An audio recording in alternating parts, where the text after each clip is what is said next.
ดอกเขาแบบว่าขันหาเนี่ยคนคนที่บ้านกันนี่ก็เทียบเลย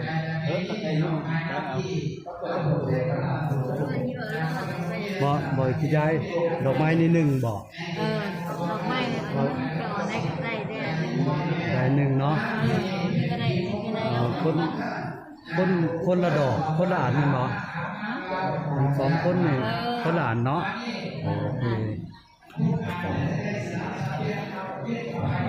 เป็นใจกราบขอพรมันเยอะครับผมครับ